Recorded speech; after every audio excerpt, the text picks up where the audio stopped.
আমাদের দৈনন্দিন জীবনে আমরা যেরকমভাবে নেক আমল করি, নেক আমলের সাথে সাথে আমাদের পাপ আমলটাও হয়ে যায়। কোনো সময় কম, কোনো সময় নেক আমল থেকে অনেক অনেক গুণ বেশি। কখনো ইচ্ছায়, কখনো বা অনিচ্ছায়, কখনো জেনে, কখনো না জেনে, কখনো বা বুঝে, কখনো না বুঝে। এর কারণ হচ্ছে দুনিয়ার প্রতি প্রচণ্ড আসক্তি, মৃত্যুকে ভুলে যাওয়া, আল্লাহ রাব্বুল আলামিনের ভয় অন্তর থেকে সরে যাওয়া। কোরআনুল কারীমে আল্লাহ রাব্বুল আলামিন যা আমাদের নির্দেশনা দিয়েছেন, সেই নির্দেশনা থেকে ফিরে আসা, রাসূল পাক সাল্লাল্লাহু আলাইহি ওয়াসাল্লামের সুন্নাতকে ভুলে যাওয়া। এজন্যই প্রিয় নবী সাল্লাল্লাহু আলাইহি ওয়াসাল্লাম হাদিস শরীফে বর্ণনা করেছেন, সাইয়্যিদুনা হুজ্জাতুল ইসলাম ইমাম গাজ্জালী রাহিমাহুল্লাহ হুজুর উল্লেখ করেছেন, আল্লাহর হাবিব সাল্লাল্লাহু আলাইহি ওয়াসাল্লাম বর্ণনা করেন, এমন একটা সময় আসবে যেই সময় আমার উম্মতের কাছে এই কোরআনকে পুরাতন বলে অনুভূত হবে, যেরকম ভাবে কাপড়কে পুরান বলে মনে হয়। তারা সামান্য একটু নেক আমল করবে, ছোট্ট নেক আমল করে সে মনে করবে আমার নেক আমলটা বোধহয় আল্লাহর দরবারে কবুল হয়েই গেছে। অথচ সেই নেক আমলে থাকবে না ইখলাস, থাকবে না লিল্লাহিয়াত, থাকবে না বিশুদ্ধ নিয়ত। আর গুনাহ করার পর আমার উম্মত মনে করবে আল্লাহ আমাকে ক্ষমা করে দিবেন, ক্ষমার আশায় থাকবে, কিন্তু সে তওবা ইস্তেগফার করবে না। অথচ বাবা আদম আলাইহিস সালাতু ওয়াস সালাম ইজতিহাদি খাতা করেছিলেন।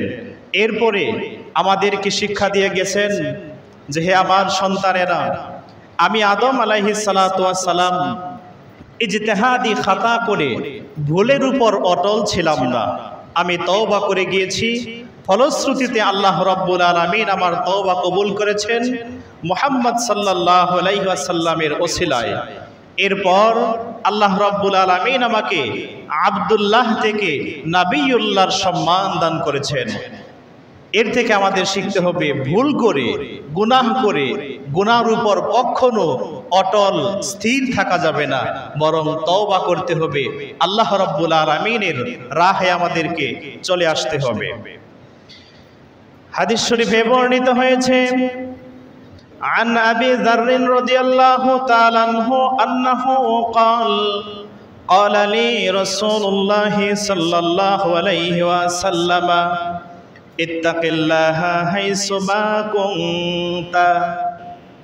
হযরত আবু যর রাদিয়াল্লাহু আনহু বলেন, আল্লাহর হাবিব সাল্লাল্লাহু আলাইহি ওয়াসাল্লাম আমাকে বললেন, রে আবু যর, শোনো, তুমি যেখানেই থাকো না কেন আল্লাহ রাব্বুল আলামিনকে সব সময় ভয় করো। যেখানেই থাকো আল্লাহ রাব্বুল আলামিনকে তুমি ভয় করো। আর ওয়া আতবিইস সাইয়্যাতাল হাসানাতি তামহুহা, আর মনের ভুলে, শয়তানের ধোকায় কখনো যদি সামান্য একটা গুনাহের কাজ হয়ে যায়, সাথে সাথে তুমি একটা নেক কাজ করে ফেলো। গুনাহের কাজ হয়ে যাওয়ার পর ভালো একটা পুণ্যের কাজ করলে এই নেক কাজ তোমার পাপটাকে মুছে দিবে। আর সব সময় মানুষের সাথে উত্তম সুন্দর সদাচরণ করো, এটাও তোমার সগীরা গুনাহগুলো মাফের জন্য বিরাট একটি মাধ্যম হয়ে যাবে। আমাদের দৈনন্দিন কিভাবে কাটে? আমরা ফজরের নামাজ পড়ি, নামাজের পর আমরা যার যার কাজে চলে যাই। ব্যবসায়ীরা ব্যবসার, চাকরিজীবীরা তাদের অফিসে, বিভিন্ন পেশার মানুষ, কৃষকরা কৃষিকাজে, সবাই যার যার কাজে চলে যায়। এই যে ফজরের নামাজ পড়লাম, অথচ নামাজের মধ্যে আমাদের খুশু নাই, খুজু নাই। ফজরের নামাজ পড়ার পর আজকাল তো এমনটা শোনা যায় যে অনেক ব্যবসায়ী ভাইয়েরা তারা যখন পণ্য বিক্রি করে, ধরেন একটা পণ্যের দাম 500 টাকা, ক্রেতা গেল দোকানে, দাম জিজ্ঞেস করা হলো, দাম কত? বলল 500 টাকা। দামাদামি করার পর ক্রেতা বলল যে কিছু কম রাখেন, বলল যে 20 টাকা কম রাখা যাবে। দোকানদার বললেন যে না, এটা তো আমার 550 টাকা দিয়েই কেনা, মূলত পণ্যের দাম 400 টাকা। তিনি বললেন যে এটা আমার 450 দিয়ে কেনা। এই যে প্রথমেই ধোঁকাবাজি দিয়ে সকালটা শুরু হলো। এইরকম মানুষকে ধোঁকা দেওয়া মারাত্মক ধরনের অপরাধ। তাহলে নামাজও পড়লাম, আবার ব্যবসার মতো একটি মহান ইবাদত, সেখানে গিয়েও আমরা মানুষকে প্রতারণার ফাঁদে ফেলে দিলাম। এইভাবে যদি আমাদের দৈনন্দিন চলতে থাকে, নেক কাজ পাশাপাশি সমানে তালে তালে, কখনো বা বেশি গুনাহের কাজ। আমরা তো আল্লাহ রাব্বুল আলামিনের সাথেও অনেক সময় গাদ্দারি করি। কিভাবে? শবে বরাত, শবে কদর, শবে মেরাজ, গুরুত্বপূর্ণ যে বছরের দিন রাতগুলো, ওই সব রাতে আমরা সারা রাত ব্যাপী আল্লাহর ইবাদত করি, রোনাজারি করি, তওবা ইস্তিগফার করি। রাত শেষ হলে আবার আমরা সেই আগের মতো গুনাহে আমরা জড়িয়ে যাই। আল্লাহর কাছে তওবা করলাম, জিন্দেগিতে গুনাহ করব না, অথচ রাত পোহালে আমাদের গুনাহ আবার শুরু হয়ে যায়। এটা আল্লাহর সাথে বান্দার একটা প্রতারণা। এরকম প্রতারণায় যদি আমি মৃত্যুর আগে আমার তওবা নসিব না হয়, তাহলে জাহান্নাম ছাড়া অন্য কোনো উপায় আমাদের নাই। প্রিয় দিনী ভাইরা আমার, আমাদের সম্পদ আমরা উপার্জন করি, এই সম্পদে হালালও থাকে, হারামও থাকে। বছর শেষে আমরা বিশাল সেই সম্পদ থেকে সামান্য একটু অংশ আল্লাহর রাস্তায় দান করে আমরা নিজে নিজে ভাবি যে আমার এই অর্জিত বিশাল এই সম্পদরা, যেখানে হারামও আছে হালালও আছে, সামান্য কিছু দান করার কারণে বোধহয় এটা পবিত্র হয়ে যাবে। এটা নিছক বোকামি ছাড়া অন্য কিছু আর নয়। হারাম পথে অর্জিত সম্পদ, এর সাথে যদি হালাল মিশে যায়, 1 মণ দুধের সাথে 1 ফোঁটা পেশাব মিশলে যেই রকম পুরা দুধটা নাপাক হয়ে যায়, টোটাল সম্পদটাও ঠিক একই রকম অপবিত্র হয়ে যায়। এজন্য আমাদের সব সময় সজাগ দৃষ্টি রাখতে হবে যে আমাদের ইবাদতে, আমাদের হালাল সম্পদে যেন কোনোভাবে শয়তানের ধোঁকা এবং হারাম মিশ্রিত হতে না পারে। সারাটা দিন ভর আমরা অহেতুক গল্প গুজব, কথাবার্তা, অপরের দোষ নিন্দা, একজন ভালো মানুষকে কিভাবে হেয় করা যায়, অপমান করা যায়, দোষী সাব্যস্ত করা যায়, এই নিয়ে আমরা ব্যস্ত। অথচ দিনভর সারাদিনে মাত্র 100 বার তসবিহ হাতে নিয়ে তসবির দানা টপকে টপকে 100 বার সুবহানাল্লাহ, আলহামদুলিল্লাহ, আল্লাহু আকবার বললাম, আর সারাদিন মানুষের গীবত, চুগলখড়ি, নিন্দা করলাম। তাহলে কোথায় 100 বার আল্লাহকে ডাক দিলাম, আর কোথায় 1000 বার আল্লাহর সাথে আল্লাহর প্রিয় বান্দাদেরকে খারাপ হিসাবে পরিচয় করিয়ে দিলাম। একটা মানুষের নিন্দা করে, একজন মানুষের দুর্নাম করে, মানুষকে হেয় প্রতিপন্ন করে, মিথ্যা কথা বলে চগলখড়ি করলাম 1000 বার, আর আল্লাহকে ডাকলাম মাত্র 100 বার, 200 বার। এটা দিয়ে কোনোদিন নাজাত সম্ভব নয়। একটু কথা বলেন, শুধু আমিই বললাম, আপনারা হা না কিছুই বললেন না। আপনারা কিছু জবাব দিবেন। সুবহানাল্লাহ বলার সময় একটু সুবহানাল্লাহ বলেন, আলহামদুলিল্লাহ সময় একটু আলহামদুলিল্লাহ বলেন। রাসূল পাক সাল্লাল্লাহু আলাইহি ওয়াসাল্লাম বলেন, আমার কোন উম্মত যখন ইয়াকিন ও ইখলাসের সাথে একবার সুবহানাল্লাহ কিংবা আলহামদুলিল্লাহ, আল্লাহু আকবার বলে, আল্লাহ পাক এই আকাশ এবং জমিনের মাঝখানে যে শূন্য স্থান, এটা আল্লাহ সওয়াব দিয়ে পূর্ণ করে তার আমলনামায় লিখে দেন। বলুন সুবহানাল্লাহ। ভাইরা আমার, এজন্য আমরা কথা বলার সময় সাবধানতা অবলম্বন করব। কারণ আমাদের 2 কাঁধে ফেরেশতা আছে, আকাশ জমিন আছে, গাছপালা আছে, সব আমাদের পক্ষে বিপক্ষে সাক্ষ্য দিবে। আল্লাহ রাব্বুল আলামিন মহাগ্রন্থ আল কোরআনুল কারীমে বলেন, মা ইয়ালফিযু মিন কাওলিন ইল্লা লাদাইহি রাকীবুন আতীদ। আমরা যা কিছু জিহ্বা দিয়ে উচ্চারণ করি, উচ্চারণ করার সাথে সাথেই আমাদের সেই কথা সংরক্ষণ করার জন্য আল্লাহ রাব্বুল আলামিনের পক্ষ থেকে প্রহরী নিযুক্ত রয়েছে। আল্লাহ রাব্বুল আলামিন অন্যত্র বলেন, কিরামান কাতিবিনা ইয়ালামুনা মা তাফআলুন। কিরামান কাতিবিন, সম্মানিত লেখক তোমাদের সাথে রয়েছেন, তোমরা যা করো তিনি সব কিছু তারা লিপিবদ্ধ করে রাখেন। এই জন্য আমাদের কথা বলার সময়, মানুষের গীবত চগলখড়ি করার সময় এই বিষয়গুলো যদি মাথায় থাকে তাহলে আমরা মানুষের দোষ চর্চা করতে পারবো না। নিজের দোষ যখন আপনি নিজে ধরতে পারবেন, মনে করবেন আপনি তখন খাঁটি মানুষে পরিণত হয়েছেন। এগুলোই তাসাউফের পীর মাশায়েখগণ আমাদেরকে শিখায়। সম্মানিত হাজিরিন, আর এই সব কিছুর কারণ হচ্ছে আগেই যে কথা বলেছি, মৃত্যুকে ভুলে যাওয়া এবং আল্লাহর স্মরণ থেকে নিজেকে গাফেল রাখা, দুনিয়ার প্রচন্ড লোভ লালসায় পড়ে থাকা। আল্লাহ পাক, আমরা মনে করি যে দুনিয়াতে আসছি, আনন্দ করলাম, ফুর্তি করলাম, মौज মাস্তি করলাম, এরপর আবার চলে যাব কবরে, মনে হয় আর কোনো হিসাব নিকাশ কিচ্ছু হবে না। না, এমনটা নয়। আল্লাহ পাক আমাদেরকে কোরআনুল কারিমে স্পষ্ট ভাষায় সেই কথা বলে দিয়েছেন।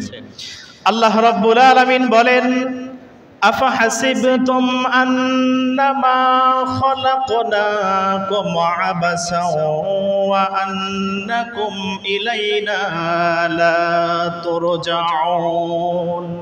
আল্লাহ বলেন, তোমরা কি এই ধারণা করেছো যে আল্লাহ রাব্বুল আলামিন তোমাদেরকে অনর্থক, নিছক, বেহুদা সৃষ্টি করেছেন আর তোমাদেরকে আল্লাহর কাছে ফিরে যেতে হবে না? না, এমনটা নয়। অবশ্যই আল্লাহর কাছে ফিরে যেতে হবে। সারাটি জিন্দেগির হিসাব পুঙ্খানুপুঙ্খভাবে আমাদেরকে সেখানে দিতে হবে।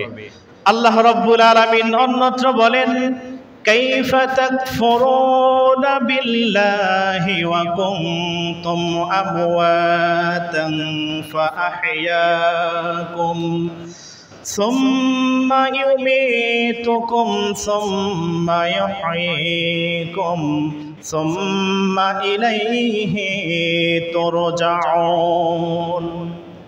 তোমরা কিভাবে আল্লাহ রাব্বুল আলামিনের নেয়ামতকে, আল্লাহ রাব্বুল আলামিনের নেয়ামতকে অস্বীকার করো, অথচ সেই মহান রব্বুল আলামিন তোমাদেরকে, তোমরা এমন একটা অবস্থায় ছিলে যে মৃত, আল্লাহ পাক সেখান থেকে তোমাদেরকে আবার পুনরায় জীবন দান করেছেন। এরপরে আল্লাহ রাব্বুল আলামিন তোমাদেরকে আবার মৃত্যু দান করবেন। ইচ্ছাই হোক অনিচ্ছাই হোক, অবশ্যই তোমাদেরকে আল্লাহ রাব্বুল আলামিনের কাছে ফিরে যেতে হবে। আল্লাহ রাব্বুল আলামিন পবিত্র কোরআনুল কারিমে অন্যত্র বলেন, মিনহা খলাকনাকুম ওয়া ফিহা নুঈদুকুম ওয়া মিনহা নুখরিজুকুম তারাতান উখরা। আল্লাহ রাব্বুল আলামিন বলেন, তোমাদেরকে এই মাটি থেকে সৃষ্টি করা হয়েছে, এই মাটিতেই আবার তোমাদের ফিরে যেতে হবে। পুনর্বার আল্লাহ রাব্বুল আলামিন আবার মাটি থেকে তোমাদেরকে আল্লাহ রাব্বুল আলামিন বের করে আনবেন। এই আয়াত দ্বারা অনেক আলেম দলিল দেয় যে আমরা সবাই মাটির, এমনকি আমাদের নবী সাল্লাল্লাহু আলাইহি ওয়াসাল্লাম তিনিও মাটির। না, এই আয়াতে মিনহা খলাকনাকুম, এটা দ্বারা হযরত আদম আলাইহিস সালামকে বোঝানো হয়েছে যে হযরত আদম আলাইহিস সালামকে আল্লাহ রাব্বুল আলামিন মাটি থেকে সৃষ্টি করেছেন। এই ব্যাপারে আহলুস সুন্নাহ ওয়াল জামাতের সমস্ত উলামায়ে কেরাম একমত। তবে আমরা কিসের? আল্লাহ পাক পবিত্র কোরআনের সূরা আদ-দাহারে সে কথা স্পষ্ট করে বলে দিয়েছেন। আল্লাহ রাব্বুল আলামিন বলেন, হাল আতা আলাল ইনসানি হিনুম মিনাদ দাহরি লাম ইয়াকুন শাইআম মাযকুরা। মানুষের উপর কি এমন একটা সময় অতিবাহিত হয়নি যখন সে কোনো উল্লেখযোগ্য বস্তুই ছিল না? অর্থাৎ আমার বয়স যদি এখন 30 হয়ে থাকে, 31 বছর আগে আমি কি ছিলাম? কিচ্ছুই ছিলাম না। আমার কোনো নাম ছিল না, বংশ ছিল না, পরিচয় ছিল না। আল্লাহ পাক সেই অনস্তিত্ব থেকে আল্লাহ পাক আমাদেরকে অস্তিত্ব দান করেছেন। এরপরে আল্লাহ রাব্বুল আলামিন আমাদের সৃষ্টি তত্ত্ব সম্পর্কে পবিত্র কোরআনে সুস্পষ্ট ভাষায় আল্লাহ রাব্বুল আলামিন ঘোষণা করেছেন। আল্লাহ তাআলা বলেন, ইন্না খলাকনাল ইনসানা মিন নুতফাতিন আমশাজ নাবতালিহি ফাজআলনাহু সামিআম বাসীরা। আল্লাহ বলেন, নিশ্চয় আমি মানুষকে সৃষ্টি করেছি তার মা এবং তার বাবার দুইজনের মিশ্রিত বীর্য থেকে, অতঃপর আমি তাকে পরীক্ষা করব। তাকে আমি করেছি, চোখের পাওয়ার দিয়েছি, দৃষ্টি শক্তি দিয়েছি এবং তাকে আমি শ্রবণ শক্তি সম্পন্ন করে দিয়েছি। তাহলে আমরা হলাম মা বাবার মাধ্যমে তৈরি। একমাত্র মাটির তৈরি হলো বাবা আদম আলাইহিস সালাতু ওয়াস সালাম। এমনকি মা হাওয়া, তিনি নিজেও তো, মা হাওয়াও তো মাটির তৈরি নন। তিনি বাবা আদমের বাম পাজরের বাঁকা হাড় দিয়ে আল্লাহ পাক তাকে সৃষ্টি করেছেন। বলতেছিলাম ভাইরা আমার, প্রিয় নবী সাল্লাল্লাহু আলাইহি ওয়াসাল্লাম, আল্লাহর হাবিব, এই দুনিয়াটাকে কিভাবে আল্লাহ রাসূল মূল্যায়ন করেছেন। ইবনে মাজার কিতাবুজ জুহুদ অধ্যায়ের হাদিস, হযরতে আব্দুল্লাহ রাদিয়াল্লাহু তাআলা আনহু বর্ণনা করেন যে একদিন আমরা দেখলাম রাসূলুল্লাহ সাল্লাল্লাহু আলাইহি ওয়াসাল্লাম খেজুরের পাতার চাটাইয়ের মধ্যে শুয়ে আছেন। আল্লাহর হাবিব ঘুম থেকে জাগ্রত হলেন, দেখতে পেলাম রাসূল করিম সাল্লাল্লাহু আলাইহি ওয়াসাল্লামের নূরানী দেহের মধ্যে খেজুর পাতার চাটাইয়ের দাগ নবীজির নূরময় জিসিম মোবারকে লেগে আছে। সাহাবায়ে কেরাম বললেন, ইয়া রাসূলুল্লাহ, ইয়া হাবিবাল্লাহ, রোম পারস্যের রাজা বাদশারা তারা কত স্বাচ্ছন্দ্যে সুখী জীবন যাপন করে, নবী গো আপনি যদি অনুমতি দেন, আপনার একটু আরামে ঘুমানোর জন্য, একটু আরাম করে বিশ্রাম করার জন্য আমরা একটু নরম বিছানার ব্যবস্থা করে দেই। রাসূলুল্লাহ সাল্লাল্লাহু আলাইহি সাল্লাম বললেন, সাহাবীরা শোনো, তোমরা কি জানো না আমি রাসূলের দৃষ্টিতে এই দুনিয়াটা কেমন? আল্লাহর হাবিব সাল্লাল্লাহু আলাইহি ওয়াসাল্লাম সাহাবায়ে আজমাইনদেরকে বললেন, মা আনা ওয়াদ দুনিয়া ইন্নামা আনা ওয়াদ দুনিয়া কারাকিবিন ইস্তাযাল্লা তাহতা শাজারাতিন সুম্মা রাহা ফাতারাকাহা। আমি রাসূল এবং এই বিশাল দুনিয়া, আমি রাসূলের কাছে এই তামাম দুনিয়াটা এমন যেমন একজন ঘোড়সওয়ারি, একজন পথিক কিংবা মুসাফির দীর্ঘ পথ সে ভ্রমণ করলো, সফর করলো, এরপর ক্লান্ত পরিশ্রান্ত হয়ে গেল, একটা গাছদার ছায়াদার গাছের নিচে বসলো, সামান্য একটু সময় বিশ্রাম করে আবার সে তার গন্তব্যের দিকে ফিরে চলল। ওই যে পথিক মুসাফির গাছের নিচে সামান্য একটু সময় বিশ্রাম করে সে যে আবার গন্তব্যের দিকে ফিরে গেল, এই সামান্য এই সময়টাকে আমি রাসূল দুনিয়ার সময়ের মতো মনে করি। আমাদের সবাইকে আবার সেই মূল গন্তব্য আখিরাতের দিকে আমাদের সবাইকে ধাবিত হতে হবে। সম্মানিত হাজিরিন, রাসূলুল্লাহ সাল্লাল্লাহু আলাইহি ওয়াসাল্লাম বলেন, হাদিস শরীফে বর্ণিত হয়েছে, আন আবি হুরায়রা রাদিয়াল্লাহু তাআলা আনহু আন্নাহু ক্বাল ক্বাল রাসূলুল্লাহ সাল্লাল্লাহু আলাইহি ওয়াসাল্লাম লাউ কানাতিদ দুনিয়া তা'দিলু ইনদাল্লাহি জানাহা বা'উদাতিন মা সাকা কাফিরাম মিনহা শারবাতান। রাওয়াহু তিরমিজি। আবু হুরায়রা রাদিয়াল্লাহু তাআলা আনহু তিনি বলেন, আল্লাহর হাবিব সাল্লাল্লাহু আলাইহি ওয়াসাল্লাম বলেছেন, এই দুনিয়ার কোনো মূল্যই আল্লাহর কাছে নাই। যদি এই তামাম দুনিয়া এবং দুনিয়ার ভিতরে যত সম্পদ আছে এই সবগুলো আল্লাহর কাছে একটা মশা কিংবা মাছির দানার সমমূল্য পরিমাণ যদি হতো, আমার আল্লাহ রাব্বুল আলামিন একজন কাফির মুশরিক বেঈমান বেদিনকে এক ঢোক পানিও আল্লাহ তাআলা পান করার সুযোগ দিতেন না। তারা খায় মুমিন মুসলমানদের ওসিলায়, আমাদের মুসলমানদের ওসিলায় কাফির মুশরিকরা দুনিয়াতে বেঁচে আছে। এটি আল্লাহর পক্ষ থেকে আমাদের ওসিলায় তাদের প্রতি ইহসান আল্লাহ পাকের। সম্মানিত হাজিরিন, আমরা দুনিয়াকে একেবারে বাদ দিতে পারবো না, তবে দুনিয়াকে ধরতে গিয়ে যেন আমাদের আখিরাত হাতছাড়া হয়ে না যায়, এটা আমাদের সব সময় চিন্তায় মস্তিষ্কে আমাদের সব সময় গ্রথিত রাখতে হবে। এজন্যই তো রাসূলুল্লাহ সাল্লাল্লাহু আলাইহি ওয়াসাল্লাম হাদিস পাকে বলেছেন, আন আবি হুরায়রা রাদিয়াল্লাহু তাআলা আনহু আন্নাহু ক্বাল قال رسول الله صلى الله عليه وسلم يصبح الرجل مؤمنا ويمسي كافرا ويمسي مؤمنا ويصبح كافرا ويبيع دينه بعرض الدنيا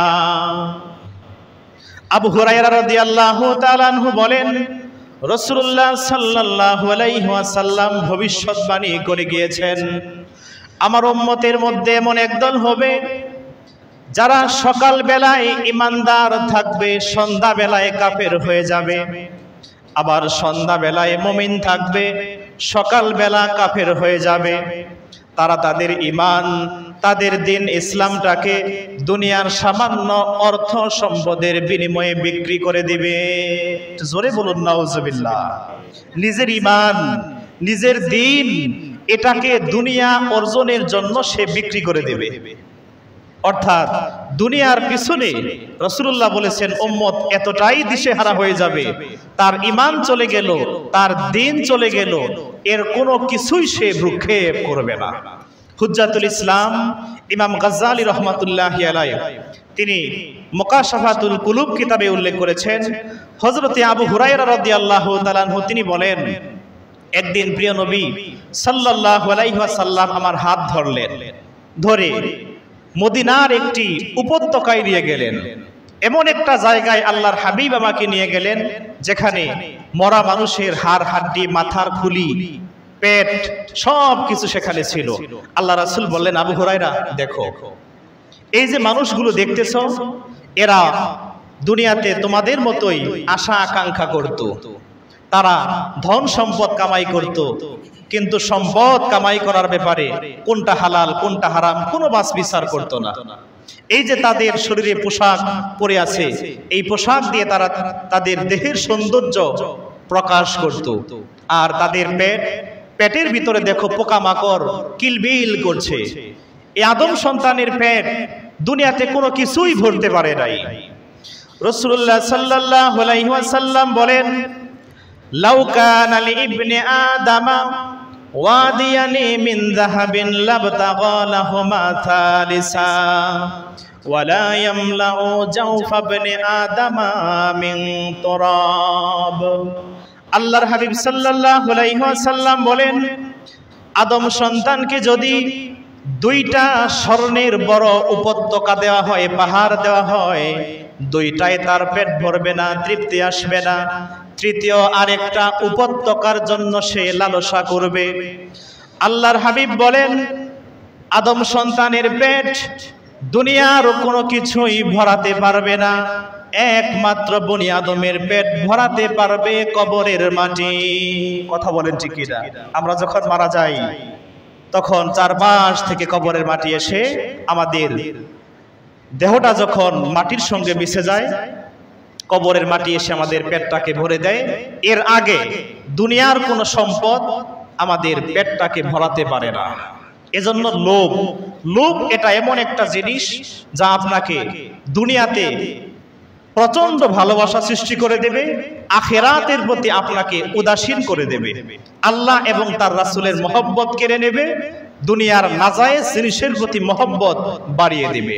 সম্মানিত হাজিরিন, আমরা যদি আল্লাহ রাব্বুল আলামিনের প্রতি পরিপূর্ণ তাওয়াক্কুল এবং দৃঢ় মজবুত বিশ্বাস ভরসা করতাম, তাহলে আমাদের রিজিক, পশু পাখি যেইভাবে রিজিক পায়, তাদের কামাই করতে হয় না, হাল চাষ করতে হয় না, চাকরি বাকরি করতে হয় না, ব্যবসা করতে হয় না, তারা আল্লাহর উপর তাওয়াক্কুল করে আল্লাহ তাদের রিজিকের বন্দোবস্ত করে। সুনান ইবনে মাজাহ কিতাবুজ যুহুদ অধ্যায়ের শেষের দিকে হাদিসটি বর্ণিত হয়েছে। রাসূলুল্লাহ সাল্লাল্লাহু আলাইহি ওয়াসাল্লাম বলেন, লাউ তাওয়াক্কালতুম আলাল্লাহি হাক্কা তাওয়াক্কুলিহি লা রাযাকাহুম কামা ইয়ারযুকুত তায়রা।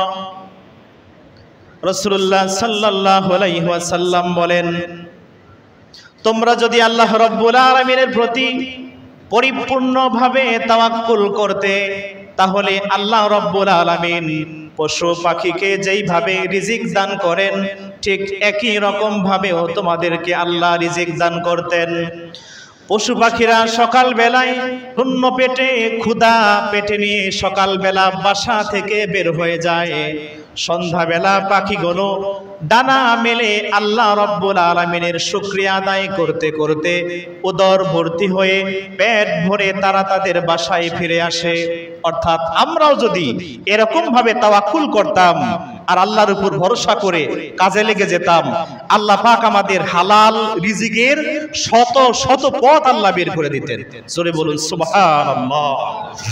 সম্মানিত দিনী ভাইয়ের আমার, প্রচন্ড রকমের দুনিয়ার প্রতি লোভ, দুনিয়ার ভালোবাসা মানুষকে ধ্বংস করে দেয়, আল্লাহ থেকে গাফেল করে দেয়, পরকাল থেকে গাফেল করে দেয়।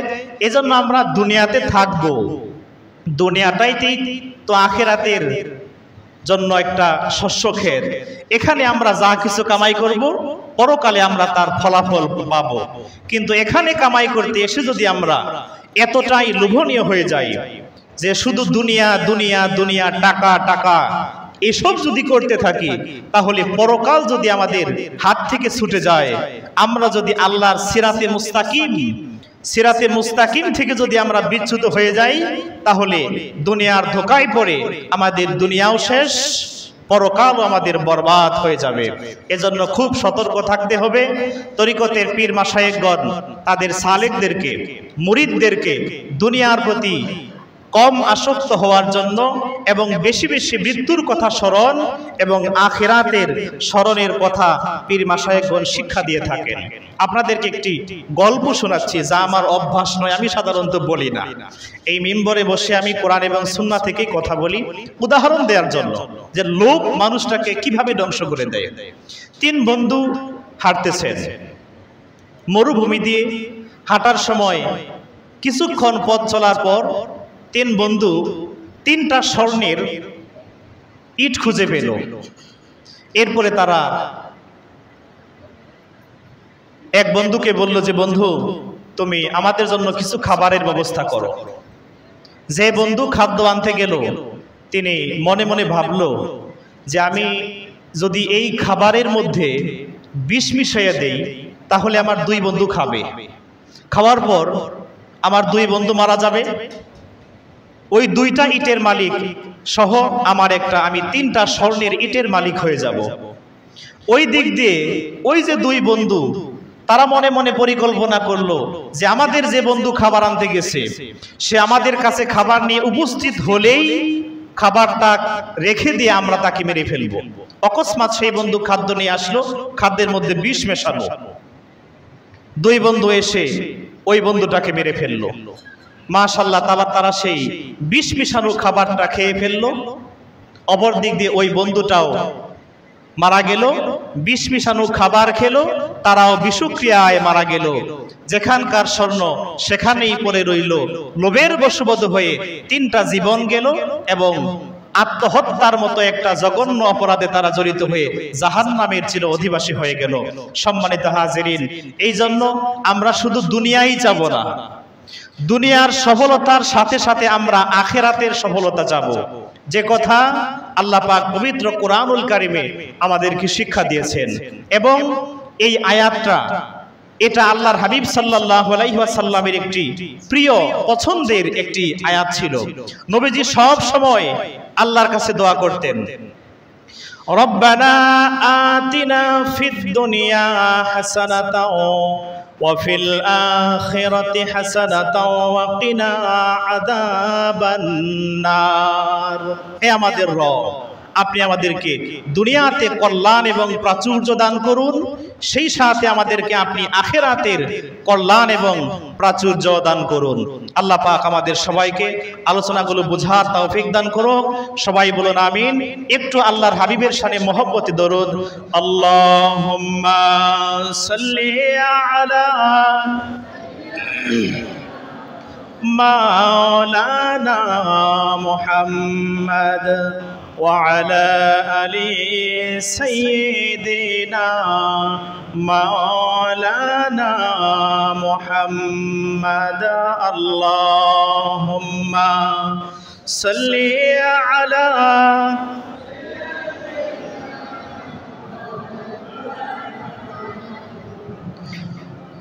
وعلى آل سيدنا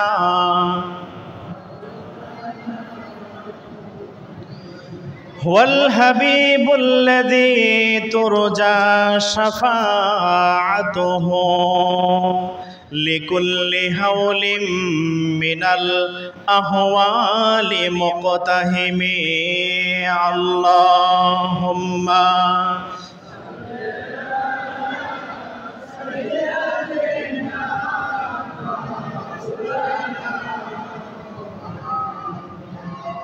وعلى آل سيدنا مولانا محمد